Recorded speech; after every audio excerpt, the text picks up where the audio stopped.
Good morning.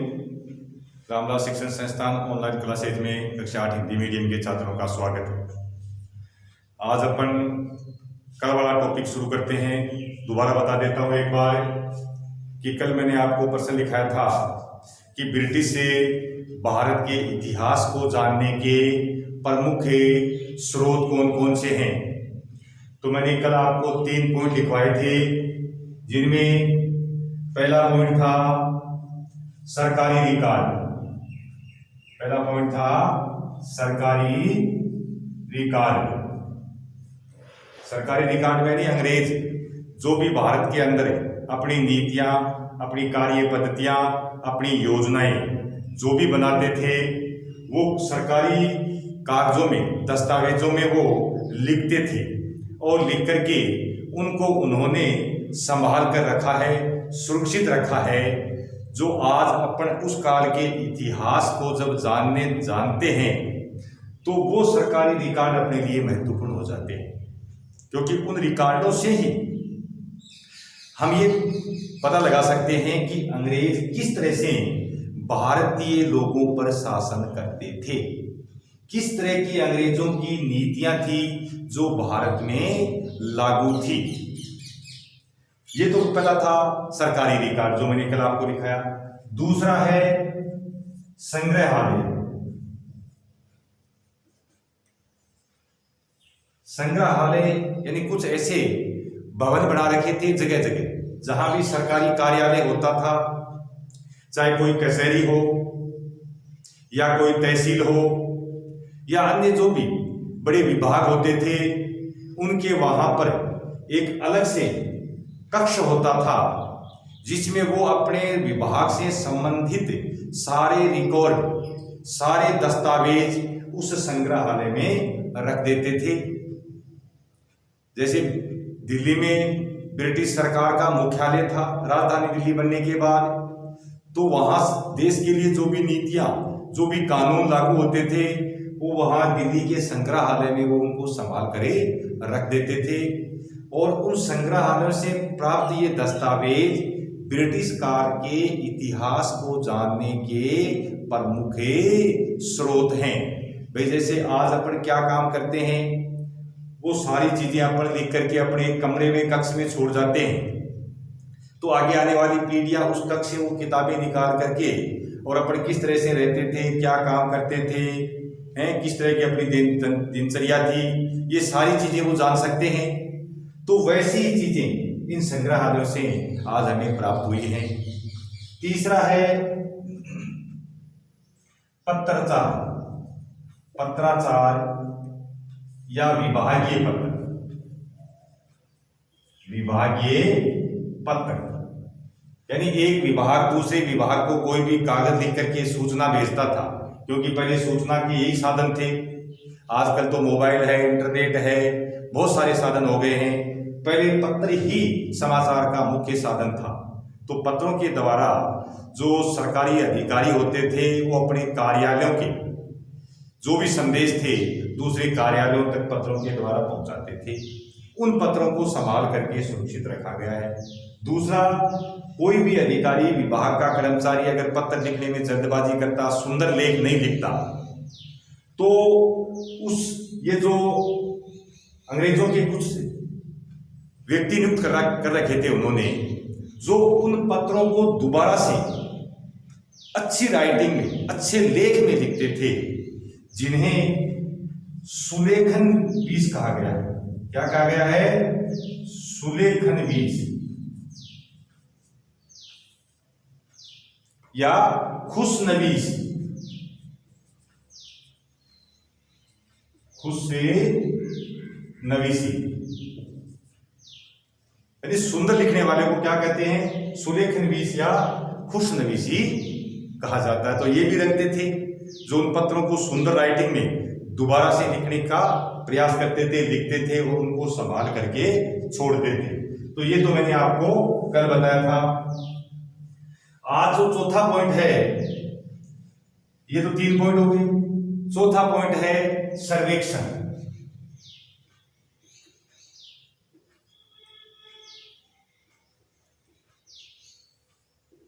सर्वेक्षण, सर्वेक्षण का अर्थ होता है किसी भी क्षेत्र की अच्छी तरह से जानकारी लेना कि ये क्षेत्र कैसा है। तो अंग्रेज जहां जहां भी जिस क्षेत्र में उन्होंने शासन किया उस क्षेत्र का पहले वो सर्वेक्षण करते थे, पूरा अध्ययन करते थे। भाई इस क्षेत्र के जो आदमी हैं वो किस प्रकार के हैं, किस विचार के हैं, किस सोच के हैं, यहाँ की जलवायु कैसी है, यहाँ की मिट्टी की गुणवत्ता कैसी है, यहाँ कौन कौन से खनिज पदार्थ पाए जाते हैं, यहाँ किस प्रकार की वनस्पति पाई जाती है, किस प्रकार के जीव जंतु पाए जाते हैं, ताकि उन सब का वो अपने लिए उपयोगी कर सकें। इसके लिए वो सर्वेक्षण करते थे। इसके साथ साथ जनगणना का कार्य भी भारत में अंग्रेजों ने शुरू किया था 19वीं सदी में, अंतिम वर्षों में, आखिर के वर्षों में हर क्षेत्र की जनगणना करते थे और उसके बाद हर 10 वर्ष बाद जनगणना की जाती थी। तो जनगणना से भी उनको शासन चलाने में मदद मिलती थी, क्योंकि जनगणना से लोगों की जातिवार संख्या अंग्रेजों को पता चल जाती थी कि किस वर्ग की, किस जाति की, क्योंकि भारत में जाति प्रथा प्राचीन काल से ही चली आ रही है, अंग्रेजों के समय भी थी। तो हर जाति और जाति के अनुसार ही उनके काम धंधे बंटे हुए थे, तो उससे अंग्रेजों को हर जातिवार संख्या का ज्ञान हो जाता है। दूसरा, लोगों का, वहां के लोगों के काम करने का जो तरीका है कि लोग किस प्रकार से 10 वर्ष पहले कितने लोग कौन सा काम करते थे, अब 10 वर्ष बाद उनके काम में कोई परिवर्तन हुआ है या बदलाव हुआ है या नहीं हुआ है, ये सारी चीजें उस जनसंख्या गणना से पता चलती थी। इसके लिए वो नक्शा बनाते थे उस क्षेत्र का। क्या करते थे? नक्शा बनाते थे। और नक्शा बना करके उस नक्शे में, जैसे भारत में शासन किया तो उन्होंने भारत का नक्शा बनाया, और नक्शा बना करके अलग अलग भारत के क्षेत्र थे, उनमें जलवायु भी अलग थी, मिट्टी भी अलग प्रकार की थी, लोगों की कार्य क्रियाकलाप भी अलग थे, लोगों की संस्कृति भी अलग थी। तो वो सारी चीजें उन्होंने उन नक्शों के अंदर इंगित कर दी। इसके लिए वो सर्वेक्षणें करते थे। तो इसके बारे में थोड़ा आपको दिखा देता हूं कि सर्वेक्षण क्यों करते थे।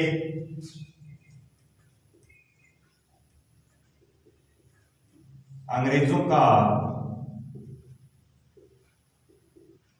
मानना था कि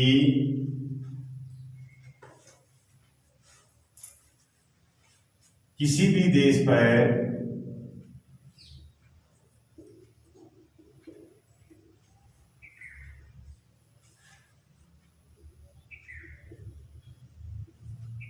अच्छी तरह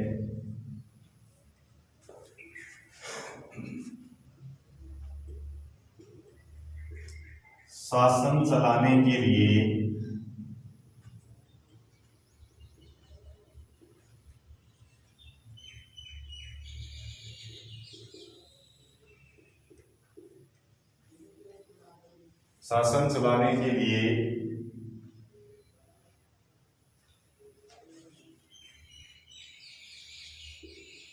उस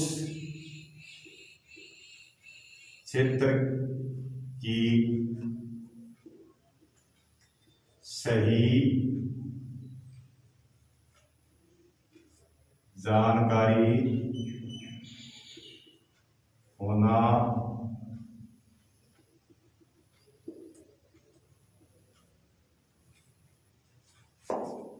आवश्यक है।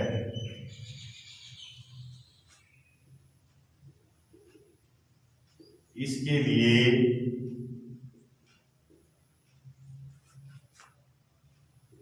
वो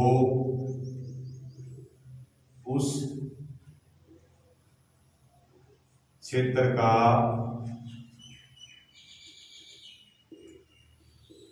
नक्शा बनाकर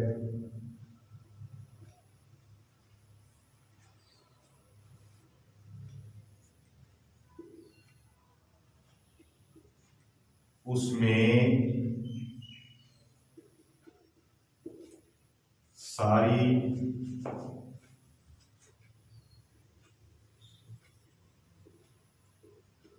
महत्वपूर्ण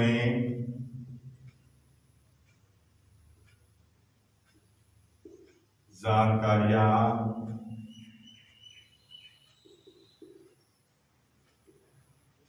अंकित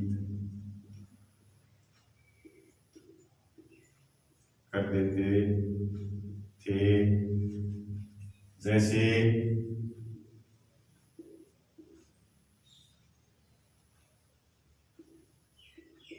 वहाँ की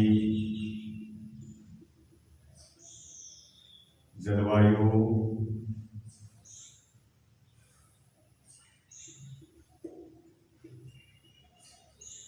मिट्टी की गुणवत्ता,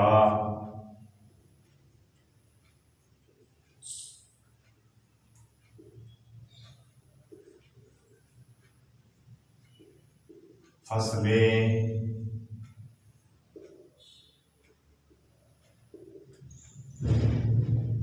वनस्पति,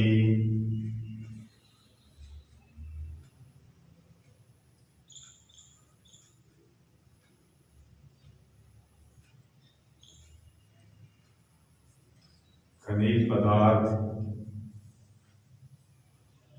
व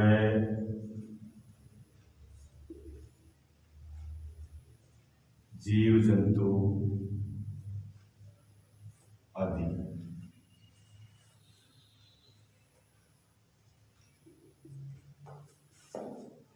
इनके अलावा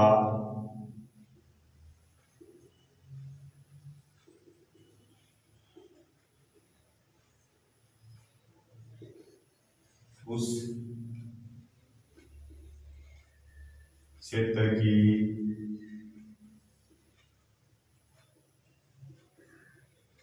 जनगणना करके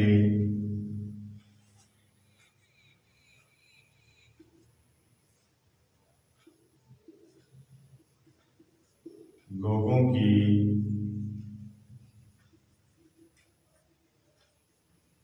जातिवार संख्या व उनके व्यवसाय आदि की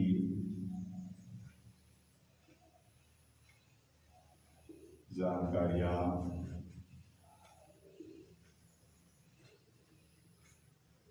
जुटाते थे। ये चीजें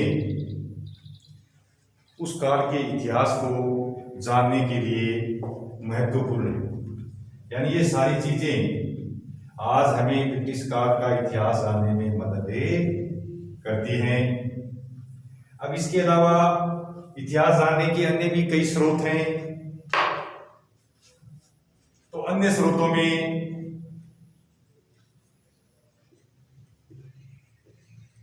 अन्य स्रोतों में लोगों की कोई महत्वपूर्ण डायरिया है, कोई तीर्थ यात्रा का वर्णन है,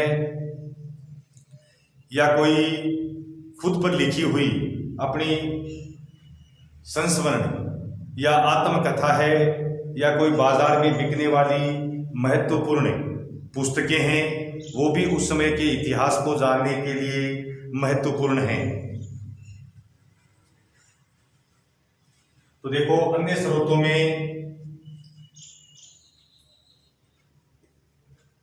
जैसे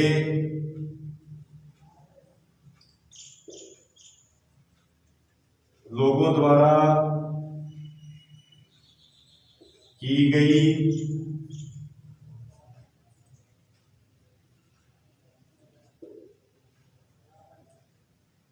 तीर्थ यात्राएं,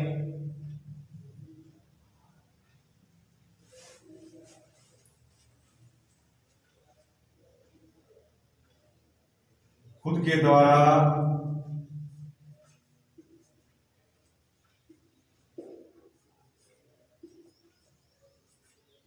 लिखी गई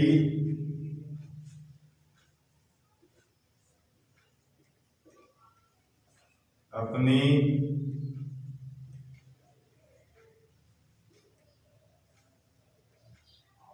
डायरिया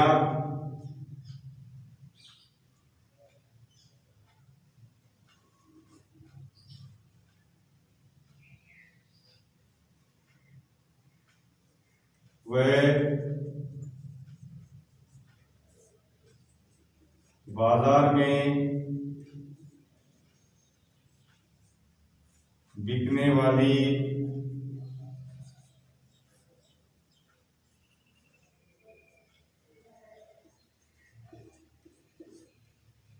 महत्वपूर्ण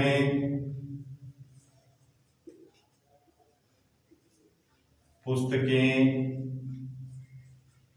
आदि। ये सामग्रियां भी उस समय के इतिहास को जानने के लिए महत्वपूर्ण है। इनके द्वारा भी हमें ब्रिटिश भारत के इतिहास का अध्ययन कर सकते हैं, ब्रिटिश भारत के इतिहास के बारे में जान सकते हैं। तो ये चीजें आपको अपनी नोटबुक में लिखनी है, याद कर लेना। कल मैं आपको इस पार्ट के जो क्वेश्चन है उनके आंसर लिखवाऊंगा। पहले उन्हें आंसर बताऊंगा, उसके बाद उसको की फोटोकॉपी आपके पास सेंड करेंगे, क्योंकि लिखाएंगे तो बहुत ज़्यादा लिखा जाएगा, वो आप लिख नहीं पाएंगे। तो उसको अपने होमवर्क में कर लेना, ये क्वेश्चन भी अपने होमवर्क में कर लेना। होमवर्क डेली करें और उसके तो उसको जांच भी करवाएं, आप कितना शुद्ध लिखते हैं या कम लिखते हैं। कोई कमी होगी तो आपको उसमें सुधार के लिए बताया जाएगा।